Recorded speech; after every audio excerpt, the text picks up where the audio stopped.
Hello दोस्तों, refix India के YouTube channel पे आपका फिर से स्वागत है।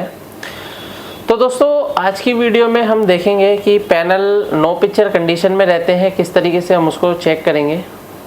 तो यहाँ पे आप ये देख सकते हैं, मेरे पास एक ये पैनल है जो कि AUO कंपनी का ये पैनल है और ये 39 इंची का पैनल है। और अगर हम इसके अंदर क्या है अगर चेक करते हैं तो यहाँ पे मैं इसको पावर ऑन करके आपको दिखाता हूँ। ये सेट मैंने पावर ऑन कर दिया है और यहाँ पे अगर आप देखेंगे तो इसके अंदर पैनल पे कोई पिक्चर इसके अंदर नहीं है। यहाँ पे आप ये देख सकते हैं, पैनल के अंदर कोई पिक्चर नहीं है। और अब इसको चेक करना है तो इसको स्टेप बाय स्टेप कैसे चेक करते हैं तो इस वीडियो के अंदर मैं आपको बताता हूँ। तो यहाँ पे हम देखेंगे, सबसे पहले ये देखिए 12 वोल्ट की जो सप्लाई है इसके अंदर, ये हमारे मल्टीमीटर पे जब हम चेक करेंगे तो हमारे को यहाँ पे 12 वोल्ट की सप्लाई है जो कि बिल्कुल परफेक्ट मिल रही है। इसके अंदर हम लाइट जला लेते हैं और ये जो 12 वोल्ट की सप्लाई बिल्कुल परफेक्ट है।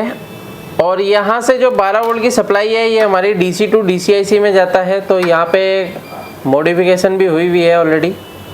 तो यहाँ पे अगर आप देखेंगे तो 3.3 वोल्ट की सप्लाई यहाँ पे ओके है। अब ये 3.3 ओके होने के बाद हमारा जो वोल्टेज बनता है वो बनेगा AVDD वोल्टेज। तो अगर हम यहाँ पे देखते हैं तो हमारे को AVDD वोल्टेज यहाँ पे नहीं मिल रहा है। तो नेक्स्ट पॉइंट पे अगर हम देखते हैं डायोड के, AVDD वोल्टेज नहीं है। तो दोस्तों, अगर हमारा AVDD वोल्टेज इसके अंदर नहीं बनेगा तब तक हमारा VGH और VGL इसके अंदर नहीं बनेगा। तो अभी क्या है कि अगर हम इसको चेक करते हैं तो मेरे को इसको छोटा सा मॉडिफिकेशन करना होगा, क्योंकि इस PCB को चेक करने के लिए यहाँ पे आप ये देख सकते हैं मैंने एक और PCB ले रखी है। क्योंकि टेस्टिंग करने के बहुत सारे तरीके होते हैं। अभी मैंने यहाँ पे एक PCB ले रखी है, इसके द्वारा मैं इस PCB को चेक करूँगा और रिपेयर करूँगा। तो यहाँ पे क्या है कि मैं अलग से इसको AVDD वोल्टेज देकर चेक करूँगा कि क्या कंडीशन इसके अंदर बनती है। AVDD वोल्टेज देने पर हमारा VGH और VGL बनता है या नहीं बनता है। तो इस वीडियो के अंदर मैं आपको प्रॉपर तरीके से दिखाता हूँ। तो यहाँ पे मैं इसको ग्राउंड कर लेता हूँ। ये ग्राउंड होगी वायर। यहाँ पे मैंने एक जंपर वायर ले रखी है और जंपर वायर से मैं यहाँ पे कनेक्शन दूंगा। उसके बाद अगर आप यहाँ पे देखेंगे तो ये हमारे को VCC पे जोड़ना है, यानी कि 12 वोल्ट की सप्लाई। क्योंकि इस PCB को 12 वोल्ट देना है तो 12 वोल्ट यहाँ पे चाहिए। और उसके बाद हमारे को चाहिए AVDD वोल्टेज। तो AVDD वोल्टेज के लिए हमारे को एक वायर और लेनी पड़ेगी। तो यहाँ पे आप ये देख सकते हैं मेरे पास जंपर वायर है। तो दोस्तों, अगर आपको रिपेयर करने में प्रॉब्लम आती है पैनल को तो आप हमारी ट्रेनिंग को ज्वाइन कर सकते हैं, जिसके अंदर हम आपको पूरा पैनल का प्रैक्टिकली ट्रेनिंग कराते हैं, जिसके अंदर पूरा आपको बताएंगे कि VGH, VGL, AVDD किस तरीके से बनती है, कैसे काम करती है। अगर वोल्टेज नहीं बनती है तो क्या क्या चीज़ें हमारे को चेक करनी होती हैं। तो ये सब चीज़ें हमारे को स्टेप बाय स्टेप चेक करना होता है। तो अभी मैंने यहाँ पे एक वायर ले ली है और इस वायर से मैं क्या काम करूँगा, सबसे पहले AVDD वोल्टेज इस PCB से मैं लूँगा और दूसरी PCB में देकर चेक करूँगा। तो यहाँ से मैंने इसको स्क्रैच कर लिया है। तो मैं इसका पॉइंट जो है AVDD डायोड पे दे दूँगा। तो यहाँ पे आप ये देख सकते हैं, तो इसका जो डायोड है वो यहाँ पर है। तो इस डायोड पे हम AVDD का कनेक्शन कर देंगे। तो यहाँ पे मैंने AVDD का कनेक्शन कर दिया है और ये AVDD जो हम लेंगे सीधा, जो हमने अलग से PCB लगाई है उसके AVDD के MOSFET से कनेक्शन करते हैं और देखते हैं कि क्या कंडीशन बनती है। तो यहाँ पे हम देखेंगे,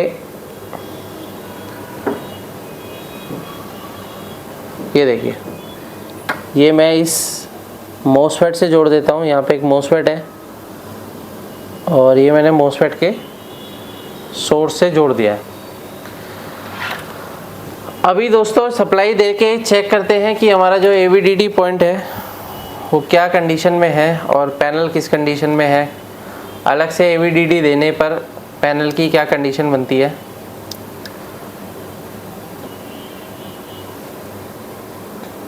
तो यहाँ पे मैंने क्या है इसका AVDD दिया और AVDD अगर मैं वोल्टेज चेक करता हूँ तो मेरे को क्या है यहाँ पे देखिए अभी 11 वोल्ट ही मेरे को मिल रहा है। यानी कि AVDD वोल्टेज देने के बाद भी AVDD हमारा यहाँ पे भी ड्रॉप हो गया, यानी कि इस PCB का भी AVDD ड्रॉप हो गया है।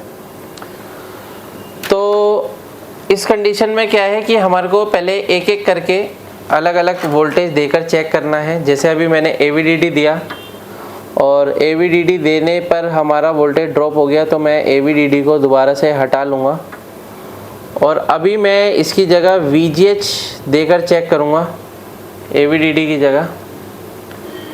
तो यहाँ पे अगर हम देखते हैं इसके अंदर एक पॉइंट हो रहा है VGH। तो अभी मैं क्या काम करूँगा, इसको VGH देकर चेक करूँगा।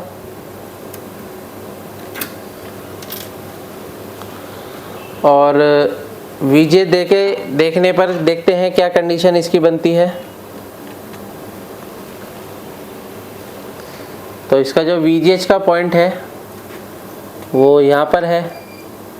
तो ये मैंने VGH से VGH को जोड़ दिया। अभी मैंने VGH से VGH को जोड़ दिया। अब इसकी दोबारा से पावर ऑन करके देखते हैं क्या कंडीशन बनती है। तो इसको हम ऑन करेंगे, क्योंकि कई पैनल ऐसे होते हैं जिसके अंदर हमारे को थोड़ा सा रिसर्च करके भी देखना होता है कि पैनल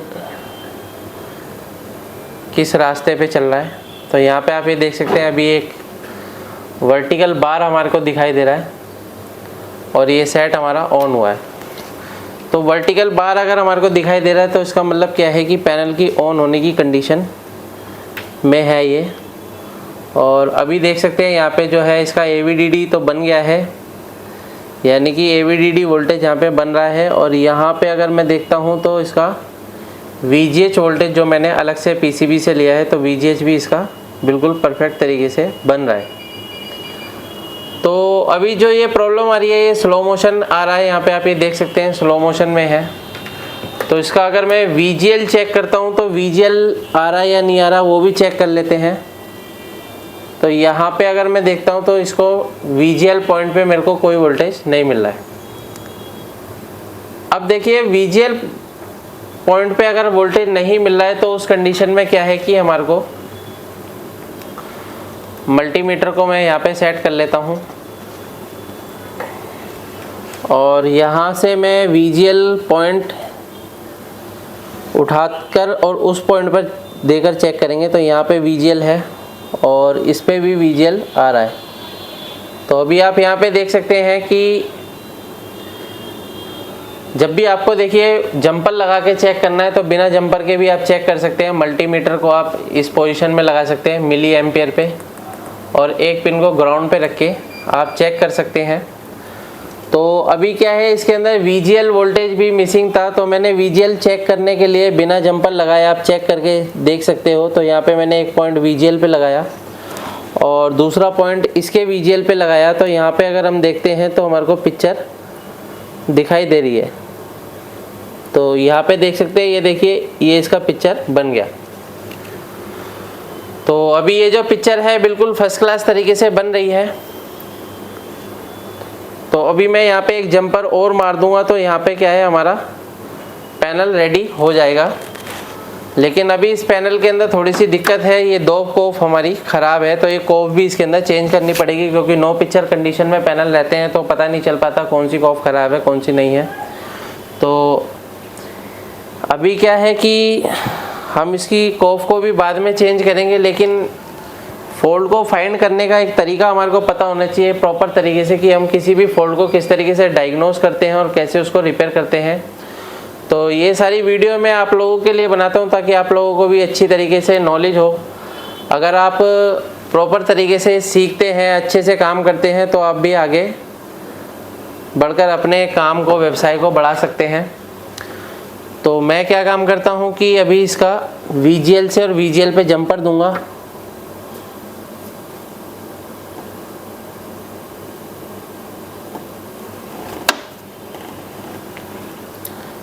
और ये जंपर देने के लिए बिल्कुल फिनिशिंग से काम इसके अंदर करना होता है। यहाँ पे आप ये देख सकते हैं पॉइंट है VGL का, तो VGL के पॉइंट पे मैंने जंपर दे दिया, ये देखिए। और अब क्या है कि इसके VGL से मैं दूसरे PCB के VGL पे जंपर दे दूंगा। यहाँ पे आप ये देख सकते हैं, इस पॉइंट पे अगर मैं VGL से VGL पे जंपर देता हूँ तो यहाँ पे भी एक VGL पॉइंट है, तो इसको हमारे को थोड़ा सा क्लीन करना पड़ेगा और यहाँ पे थोड़ी सी सोल्डिंग करनी होगी, क्योंकि ये हमारे पास टेस्टिंग पॉइंट है ये इसका, तो इसको सोल्डर करके ही इसके ऊपर लगाया जा सकता है। बाकी आपको अगर पैनल को रिपेयर करने में प्रॉब्लम आती है तो आप पैनल हमारे से बल्क में भी रिपेयर करा सकते हैं। ये देख सकते हैं, इस तरीके से मैंने यहाँ पे एक जंपर लगाया और दोबारा से हम सप्लाई देते हैं और सेट को ऑन करेंगे। तो अगर आप यहाँ पे देखते हैं तो ये मैंने सेट को ऑन करा। ऑन करने के बाद अगर हम कंडीशन देखते हैं तो ये देख सकते हैं बिल्कुल हमारा सेट ऑन हो गया। तो यहाँ पे मेरे को क्या है, काफ़ी सारे जंपर इसके अंदर लगाने पड़े इसको मॉडिफाई करने के लिए।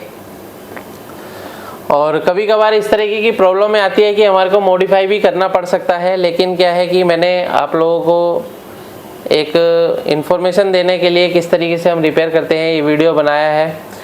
बाकी बाद में हम इसकी PCB भी चेंज कर सकते हैं बॉन्डिंग मशीन के द्वारा, लेकिन जिस भाइयों के पास बॉन्डिंग मशीन नहीं है उस PCB वो भी PCB को रिपेयर कर सकते हैं। ज़रूरी नहीं है कि आपको बॉन्डिंग मशीन से PCB ही चेंज करनी है।